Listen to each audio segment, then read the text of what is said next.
Hey, welcome back, my frog army. Or if you're new to the channel, welcome. I am your host, Kombat-Frog. We are reading some more from Scary Stories to Tell in the Dark. But this is more scary stories to tell in the dark. So we are reading the One Sunday Morning. So this story I've already read. It's pretty good so far.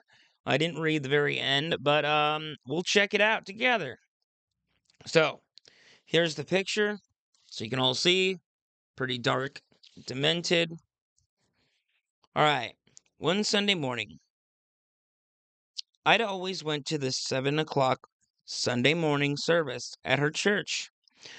Usually, she heard the clanging of the church bells while she was eating breakfast, but this morning, she heard them while she was still in bed.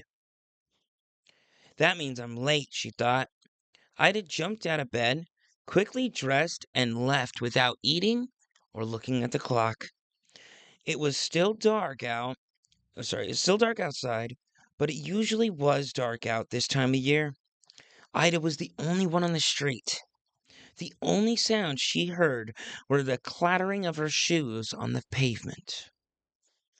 Everybody must already be in church, she thought. Ida took the shortcut through the cemetery. Then she quickly slipped into the church and found a seat. The service had already begun. When she caught her breath, Ida looked around, and the church was filled with people she had never seen before. But the woman next to her did look familiar. Ida smiled. Oh, did look familiar. Ida smiled at her. It's Josephine, she thought. But she's been dead. She died last month. Suddenly, Ida felt uneasy. She looked around again. As her eyes began to adjust to the dim light, Ida saw some skeletons in suits and dresses. This is a service for the dead, Ida thought. Everybody here is dead except me. Ida noticed that some of them were staring at her.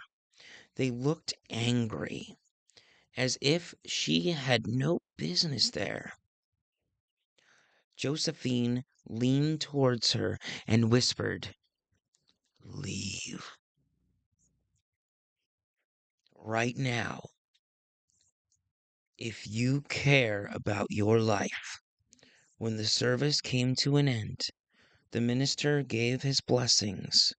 "The Lord blesses you and keeps you," he said. "The Lord makes his face to shine upon you." Ida grabbed her coat and walked quickly toward the door. When she heard footsteps behind her, she glanced back. Several of the dead were coming towards her. Others were getting up to join them. The Lord lift up his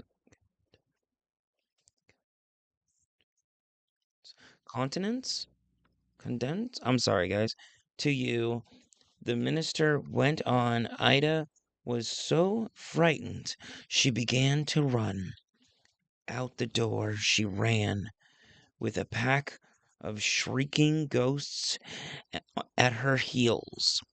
"Get out!" one of them screamed. Another shouted, "You don't belong here," and ripped her coat away. As Ida ran through the cemetery, a third grabbed the hat from her head.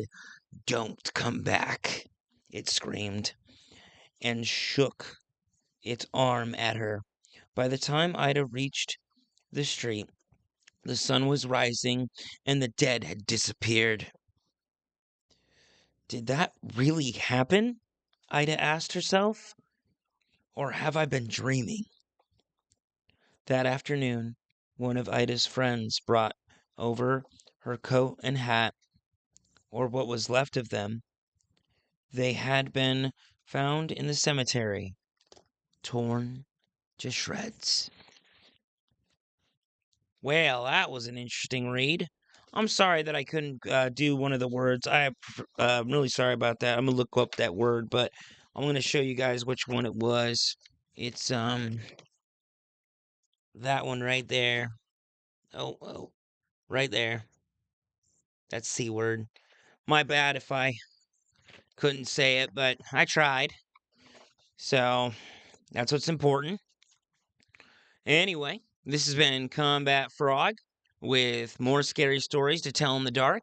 If you like this story, give me a thumbs up. If you want more from this story, hit that notification bell and that subscribe button to be notified and to, enjoy the vids.